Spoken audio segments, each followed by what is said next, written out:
James Gunn's Superman from the DCEU, the brand new franchise, brought to you by Warner Brothers, could be up in smoke, and that's no joke.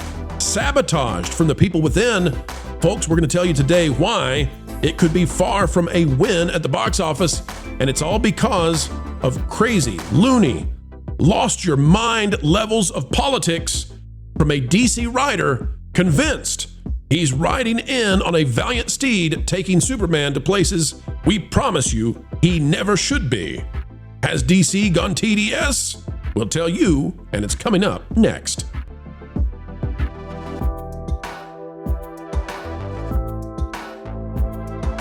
Hello, folks, and welcome back to the place that believes in truth, justice, and the American way. Even if the legacy media does not, even if comic book writers do not, we'll stand upon it, folks, and we stand on it proudly with you as we get ready to dive in to the desire to make Superman a political action figure, a partisan point of hope and contention.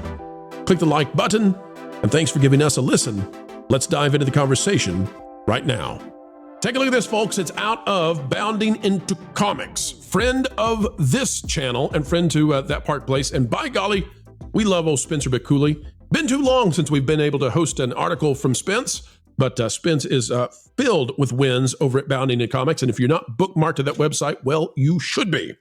Says DC writer Mark Waid says Superman, quote, speaks to a lot of people right now, unquote, because he offers, quote, a symbol of hope at a time of widespread dread. Oh my. You know, they can't stop. All right. What's the dread and why is he a symbol of hope? Get ready because TDS has struck DC. According to veteran DC scribe Mark Waid, the massive push Superman will be receiving this year across various mediums could not have come at a more appropriate time. And I'll guarantee you, let me tell you, Zaslav and the rest of Warner Brothers, they got to love the idea that their own DC writers are trying to turn James Gunn's Superman, and it's got to win. If it doesn't, the whole DC universe falls down. They got to love that it's being Zeglered by a little writer, by a little obsolete writer who's making this be now a political anthem film, doing everything he can. Oh my, they got to love it. As he believes the Man of Steel can stand as a significant symbol of hope at a time when the concept is most needed. Well, why? Why is it most needed? Waid, who previously penned such seminal DC tales as Kingdom Come, 52, and The Flash Volume 2, and currently serves as the writer of the ongoing Justice League, offered his take on Superman's modern-day relevance while speaking to Newsarama's George Marston in promotion of the upcoming Summer of Superman publishing initiative. Observing how 2025 is shaping up to be a particularly big year for the last son of Krypton, with the hero set to properly kick off James Gunn's new DCEU and playing a star role in DC's upcoming We Are Yesterday crossover event, Marston at one point asked Waid as to why, in his opinion, Superman was poised for such big resurgence across the public consciousness. Oh boy. Here's what he said.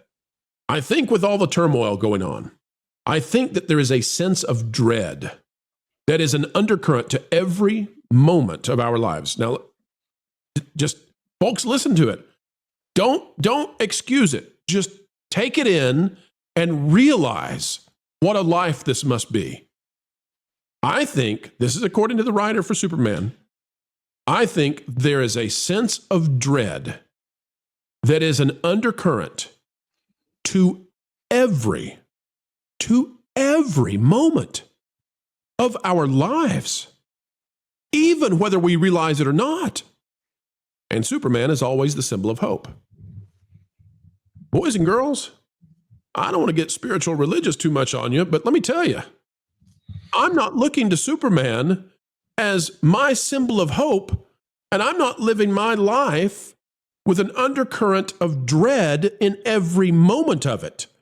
If every moment of my life had an undercurrent of dread, then you can go to Judaism, you can go to Christianity. I'm not here to tell you which to pick, but as for me and my house, I need some Jesus. If every moment of my life is filled with dread, I'm going to look for somebody other than Superman because I need some help. And it might be even to the point of psychiatric assistance because you don't need to be living with a sense of dread in every moment of your life. It's unhealthy. There is something wrong. And then when you take that kind of psychopathy and you apply it to a character that you write for, and you destroy the hopes and dreams of a corporation being able to bring an entire cinematic universe, you got some serious problems. Panel, I'll pause there. We'll read the rest. It gets worse. This is somebody who is completely deranged. It's all about Trump, all of it. And we'll read it. I'll show it to you. Panel, I got to stop, though. Take a minute. Go. I'm sorry. What was it? Mark Wade. Well, listen, DC in general has lost its collective mind. For the last 10 years, they can't sell a book. The only title that sells is Batman, and they're hell-bent on destroying Batman. Everybody is on a weird little rainbow spectrum now. And sorry, Mark, Superman is a boy from Kansas who grew up with center-right Christian values. It is why Superman is universal. Truth, justice, the American way. I know they have spent a lot of time trying to strip that from the character, but people who love Superman know what Superman is. These people have gone out of their way to co-opt this character and transform it into something he is not. He is the embodiment of American exceptionalism. He is an American first. He's just the embodiment of every single one of our ideals. And he exists to do the right thing because it is the right thing to do.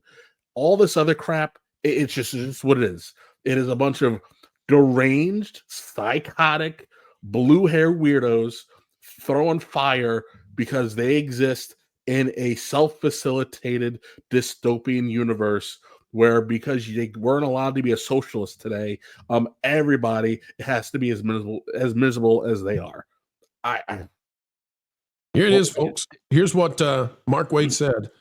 Back on when it became apparent that his side was not going to win on Blue Sky, even if by some miracle this turns around, I don't believe in the basic goodness of my fellow Americans anymore. And without this, I cannot write superheroes. You lie, you lie. There's no point. When you see a decline in the quality of my work soon, you'll be able to trace it back to this night. This is lunacy. Why was he not fired? This is the question. Okay, let's say that somebody in the organization that we run comes to me and says, based on the election, you're going to see a decline in the quality of my work. You're gone. I'm sorry. You don't get to tell me or any other organization or any corporation that because you lost, you're going to take your toys and you're not going to perform at the level anymore. Like this is toddler level tantrum. And then the idea that you're going to say, oh, well, because my side lost, now I'm going to inject my politics into Superman that should be for everybody. And I'm going to make this be about Trump. Superman is going to be a symbol of hope because I'm hopeless. And so he's going to be my quasi-religious figure. He's going to be my quasi-messiah. Superman is going to be that symbol for me to fight against Orange Man Bad. And it's like, you need to step away from CNN and MSNBC. And if it was on the other side, I'd say the same thing. Like, if every moment of your life is a sense of dread, then you are living in a degree of psychopathic narcissism that needs to stop. Yeah. Can I just throw this in here? If he was presented with the idea that either all of humanity or maybe the media was wrong, and he said, no, it's definitely all of humanity. It's not the media. They're definitely not the problem. Yep. This obsession of turning Superman into some kind of messianic figure for godless people, it drives me insane, because it started with Hack Snyder and all of that great symbol, that real subtle symbolism in Man of Steel that he's supposed to, and Batman versus Superman, that he's a god all of a sudden. No, he's a man. He's an aspirational figure. Like Kevin said, he's a force of good that everyone should be able to look at and be like, I should be more like him in my daily life, not as a god or as a messianic figure, but as a good person who does what's right because it's the right thing to do, because he was raised right, because he's going to take those morals and pass them on to his own children, and he's a family man. That's the thing that he should always be. And they try to take him, the ultimate superhero, the first superhero, and pervert him to move on to their ideological spectrum, and it is disgusting. I'll tell you what it is, Marvin. This is the through line on many of these stories, right?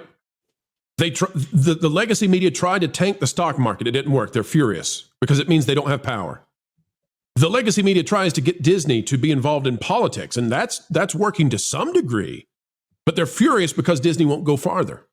The legacy media wants Superman to be a political symbol for their side, and they're furious that that's rejected. They are furious because their ideas are impotent, and they are infants in their temper tantrums trying to say, why can't we force you, like the authoritarian states we love, to digest what we give you? Why won't you do it?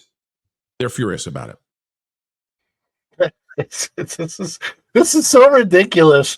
You're saying this guy was an actual writer for Superman currently in the comics? Because I haven't been in the comics part of this big marketing push. Okay, so For a long time. I want to go back to my favorite Superman, Dean Cain, specifically because his take on the character, the show's take on the character was Clark Kent. It was about Clark, and he won. Like his line that I absolutely loved is that, Lois, Clark Kent is who I am. Superman is just what I can do. It goes back to that character. He lived in that reality in Lois and Clark. As by the way, Ron, they try to remove Dean Cain every time they can. We won't let them. No, man, he's a friend of mine. So, like Dean, he exemplified that, and ironically so, and I'll tell you why in a minute. But he exemplified that American spirit that do the right thing at any cost because it's the right thing to do. He grew up as Clark Kent, raised by his parents, and he still had both of his parents. That's one of the things I loved about the show. He had both Ma and Pa Kent, and constantly throughout the show, they were leading him and guiding him, and it was great for that reason. And the reason I say that it's somewhat ironic about him, being American, is a lot of people don't know this, but he's actually half Japanese. So in his biology, he was great at portraying that character. Superman is a very, very specific character and archetype, and one of the things that I did see in a lot of Superman coming up in the early 2000s and 2010s, I kind of veered away from that character. And when Captain America, as portrayed in the Marvel Cinematic Universe, at least in the first two movies, he kind of took over that role for me, in that all-American hero who's about doing the right thing for the right reason all the time. Even though he didn't have the power level of Superman, and that was perfectly fine. Leave the politics out of it. When it comes to our superheroes, they should be good for good's sake and for everybody. Other than the ones that like come to mind, like maybe what you guys want is to. And I got to be careful of how I say this on the Pro Show, but there were a couple of male superheroes on the Saturday Night Live show. They had an interesting car, Ron. Yeah, they were an ambiguously something duo. They were very happy, ambiguously happy duo. And if that's who you want your superheroes to be, just create those characters and do that. But don't mess with ours, please. Now, if I'm David Zaslav right now, with as much that is riding on this Superman movie as it is, because the entire DC universe is riding on this Superman movie. It is the most important superhero movie that has ever come out for Warner Brothers. Yep. And now people are trying to politicize Superman. The first thing I'm doing is saying, get out. Get out. You are not going to Snow White us. We need this movie to succeed. Well, listen. Go ahead, Kevin. It's not just the DC universe, it's DC proper. Yep. DC proper has not a dime to spend. They need this movie to do well. And Mark Waid is a guy who I think roughly 2 years ago was crying on his Facebook about how he couldn't get work because he wasn't woke enough. So that tells you the state of DC proper and why DC proper can't move a comic book to save its life. This movie has to be a hit. I don't even think they have enough room for it to be okay. It has to be a smash hit. So doing this, it is nonsense to the nth degree. Who knows what else is coming, but whatever they're trying to do to position this and cater to who they're catering to, these people don't go to the movies. They surf the high seas for their content, and they don't have jobs to begin with other than protesting. So, I'll say this as we get ready to wrap this up. Folks, if you're an employer, if you're a manager, and somebody comes in and says, due to the way that the game went last night, you're going to see a reduction in my quality of work for the next 6 months. Fire them. If somebody comes to you inside your job, let's say you're a manager. Let's use a corporation we've talked about in the past, okay? Let's say that you're a manager at Lowe's or Home Depot, which I sometimes humorously call Home Depot. If you're a manager there and you have an employee and they come in and they say, hey, because of the election, the quality of my work is going to go down. Fire them. Because that's not a stable individual. That's not a winner.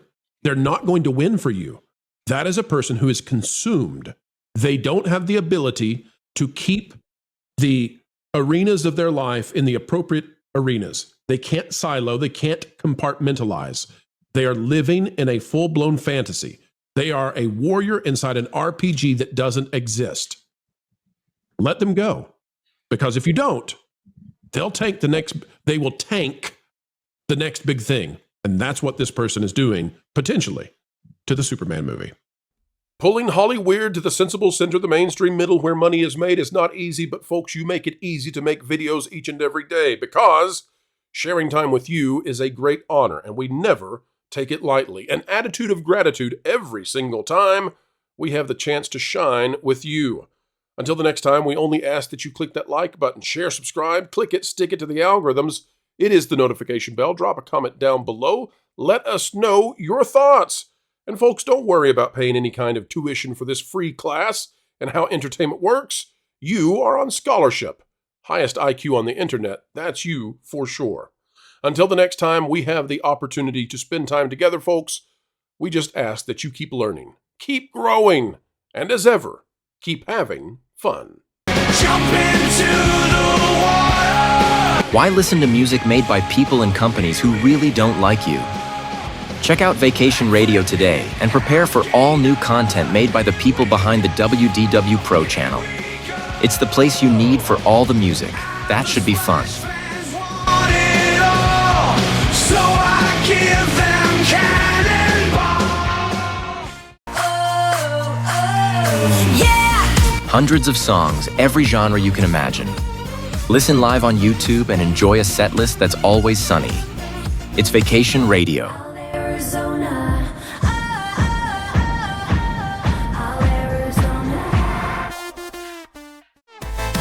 Pineapple pizza, Hawaiian asphyxia.